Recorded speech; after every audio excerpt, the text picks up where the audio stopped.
పాత నగకు సమానమైన బరువుకు నగలు తీసుకోండి. నయా పైసా ఇవ్వాల్సిన పనిలేదు. లలిత అడ్వాన్స్ ప్లాన్. నారా చంద్రబాబు నాయుడు గారు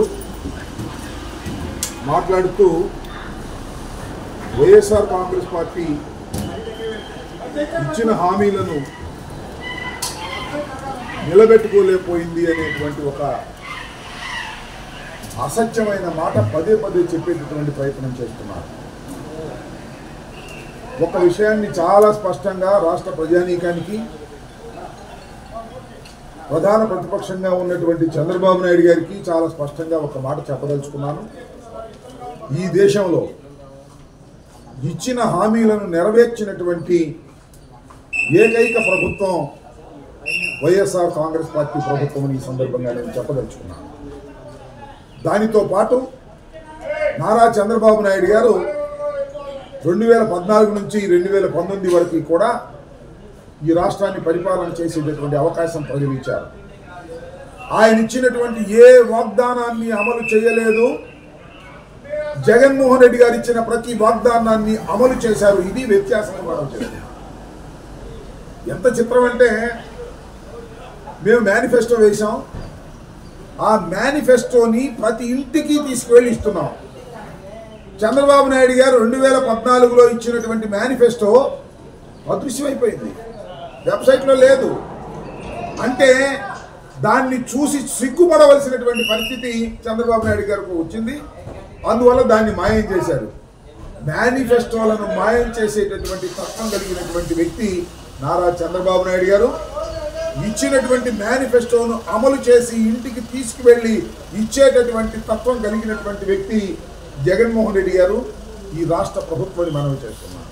ఇచ్చిన ప్రతి హామీని నెరవేర్చినటువంటి వ్యక్తిగా మళ్ళా తిరిగి మేము ఓటు అడగడానికి వెళుతున్నాం, సిద్ధమయ్యాం. మళ్ళా ఈ రాష్ట్రంలో 175 మా టార్గెట్. అధికారంలోకి రావడం కాదు, ఏ 150తోనో 130తోనో 120తోనో అధికారంలోకి రావడం కాదు. 175 సీట్లకి 175 సీట్లు గెలిచి చరిత్ర సృష్టించి అధికారంలోకి రావాలనే ఉద్దేశంతో మేము టార్గెట్ పెట్టుకొని ముందుకు వెళ్తున్నాం. దానికి సంబంధించి అనేకమైన మార్పులు చేర్పులు చేసేటటువంటి కార్యక్రమం కూడా చేస్తున్నామని మనం చేస్తూ, ఇచ్చిన ప్రతి మాటను నిలబెట్టుకున్నటువంటి వ్యక్తి జగన్మోహన్ రెడ్డి గారు. ఇచ్చిన ప్రతి మాటను చెత్తపట్టలో వేసినటువంటి చంద్రబాబు నాయుడు గారు. ఇది వారి వ్యత్యాసమని ఈ సందర్భంగా నేను చెప్పదలుచుకున్నాను. ఏ ఒక్కటి చెప్పనండి, ఏమి అబద్ధం చెప్పాము, మేము ఏమి చేయలేదు. సిపిఎస్ దానికి ఆల్టర్నేటివ్ తీసుకొచ్చాము. దాని విషయాలు వివరంగా చెప్పి ఆ ఆల్టర్నేటివ్ తీసుకొచ్చినటువంటి సందర్భం తప్ప మోసం చేసిన సందర్భం లేదే. అసలు మేనిఫెస్టోని తీసుకురామండి. మేము మేనిఫెస్టో అమలు చేయలేదని చెప్పేటటువంటి తెలుగుదేశం పార్టీ ఒక వాళ్ళ మేనిఫెస్టోని తీసుకొచ్చి చెప్పమనండి. గత 2014లో ఇచ్చినటువంటి మేనిఫెస్టోని పట్టుకొని మాట్లాడమనండి. దమ్ముంటే మేము ఆ పట్టుకుని మాట్లాడేటటువంటి ధైర్యం, దమ్ము మాకుంది. అలాంటి విశ్వాసాన్ని ప్రజల నుంచి మేము పొందామని మనం చేస్తున్న. రెండో అంశానికి వస్తే, పొద్దున ఒకసారి సాయంత్రం ఒకసారి వెళ్ళి వచ్చాయంట పవన్ కళ్యాణ్ గారు చంద్రబాబు నాయుడు గారి ఇంటికి. దేనికి వెళ్ళాడో నాకు అర్థం కాదా. ముష్టి కోసం వెళ్ళాడా? సీట్లు ముష్టి కోసం. అయ్యా నేను చెప్తున్నానయ్యా, జనసేన కార్యకర్తలకి, జనసేన నాయకులకి మాకు టికెట్ వస్తుంది, మేము గెలుస్తాము, ఓడతాము అని కంగారు పడుతున్నటువంటి జనసేన నాయకులందరికీ చెప్తున్నా, ఒక్క తోక పట్టుకొని గోదావరి ఈదకండి. చంద్రబాబు నాయుడు గారి మాట విని పవన్ కళ్యాణ్ మీరు ముంచే పరిస్థితిలో ఉన్నాడు. ఏదో 60 సీట్లు ఇస్తారు, 70 సీట్లు ఇస్తారు, 8-9 పార్లమెంట్ సీట్లు ఇస్తారని బయట మీరు ప్రచారం చేసుకుంటారు. ముష్టి చేస్తాడు. ఆ ముష్టి తీసుకునేటువంటి పరిస్థితి తప్ప గత్యంతరం లేని పరిస్థితి మీకు ఉందని మనవి చేస్తున్నా. పొద్దున ఒకసారి వెళ్ళాడు, సాయంత్రం ఒకసారి వెళ్ళాడు. రోజు తిరగటమే పని తప్ప ఫలితం ఉండదు. ఏ 20, 25, 22, 23 ఇస్తే గగనం. ఇది అందరికీ తెలిసినటువంటి సత్యం. ఇవన్నీ కూడా మీరు ఆలోచించుకోండి. ఎవరైతే జనసేనకు ఉన్నటువంటి కార్యకర్తలు మీరు మోసపోతున్నారనే విషయాన్ని దయచేసి గమనించమని ఈ సందర్భంగా నేను చెప్పదలుచుకున్నాను. సక్సెస్ఫుల్ సీఎంగా ఈ రాష్ట్రంలో చరిత్రలో నిలబడిపోతాడు. మళ్ళా గెలిచిన ముఖ్యమంత్రిగా నిలబడబోతున్నాడు. డాక్టర్ వైఎస్ రాజశేఖర రెడ్డి గారు రెండవసారి ఏ విధంగా నిలబడ్డాడో ఆ విధంగా ఎన్ని పద్మ వ్యూహాలు వేసినా, ఎందరు కలిసినా ఎన్ని కుట్రలు చేసినా, ఎన్ని చీనికలు చేసినా చరిత్రలో నిలబడేటటువంటి విజయాన్ని జగన్మోహన్ రెడ్డి చూపించబోతున్నాడు రాష్ట్ర ప్రజానీకానికి. రాష్ట్ర ప్రజలు కూడా స్వచ్ఛందంగా ఓట్లు వేయడానికి సిద్ధంగా ఉన్నారు. చేసినటువంటి పనులను చూసిన తర్వాత ఏదో మాట్లాడుతూ ఉంటారు. తెలుగుదేశం వాళ్ళు, జనసేన వాళ్ళు ఇంతవరకు వాళ్ళు సిద్ధమే కాల, భేటీల్లోనే ఉన్నారు. మేము సిద్ధమయ్యాం, ముందుకు దూసుకుపోతున్నాం. వాళ్ళు ఇంకా సీట్లు నోట్లు లెక్కేసుకునే పరిస్థితిలోనే ఉన్నారు. రా కదలరా అంటున్నారు కనపడడం వల్ల. ఎవడో కదలొచ్చే పరిస్థితి లేదు. అందువల్ల జాయింట్గా మీటింగ్లు పెడతారంట. పవన్ కళ్యాణ్ గారి సినిమా యాక్టర్ చూడటానికి వచ్చిన వాళ్ళందరికీ ఉపన్యాసం చెబుతారంట. ఆ మధ్యన లోకేష్ ఏదో పాదయాత్ర పూర్తి చేస్తే అప్పుడు తీసుకెళ్లారు కదా పవన్ కళ్యాణ్, అలా తీసుకెళ్లి జనాన్ని పోగు చేసుకోవాలనేటువంటి ప్రయత్నం చేస్తున్నారు. చిత్రం ఏంటంటే ఈ మధ్యన ఏమంటే ఆయన లోకేష్ కనపడలేదుగా, దాచేసినట్టున్నారు, చెప్పినట్టున్నారు. ఆయన బయటికి పెడితే మీరు అవుట్ అని. దాచేసిన అవుటే, బయటికి పెట్టిన అవుటే. ఇది వాస్తవం. కొన్నాళ్ళు లోకేష్ బాబుని పాదయాత్ర చేసిన వీడు అని చెప్పినోడు, సూర్యుడు అని చెప్పినోడిని తీసుకెళ్లి పక్కన పెట్టేటువంటి పరిస్థితి తీసుకొచ్చారు. మిమ్మల్ని పక్కన పెట్టబోతున్నారు. ఈ రాష్ట్ర ప్రజానీకం మీరు కూటమి కట్టినా, పొత్తులు పెట్టుకున్నా, ఏమి చేసినా మిమ్మల్ని పక్కకు పెట్టే పరిస్థితి ఉంటుందని గుర్తుపెట్టుకోమని మనం చెప్తాం.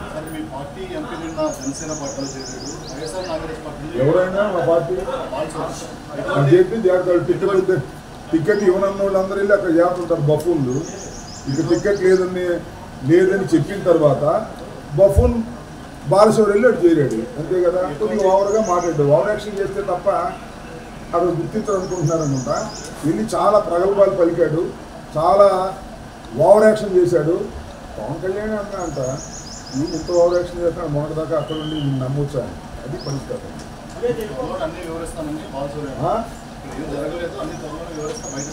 మన రెండో సినిమా ఉందా మాకు తెలియదే, ఆయనకే తెలుసా? ఆయన జీవితం అంతా మాకు తెలుసు.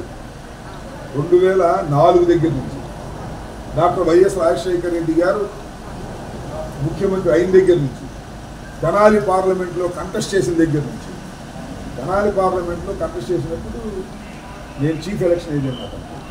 అతను పుట్టుక దగ్గర నుంచి ఇవాళ వరకు అన్నీ తెలుసు. చెప్పమని దమ్ముంటే ఏం చెప్తాడు ఆ బాలశౌరి?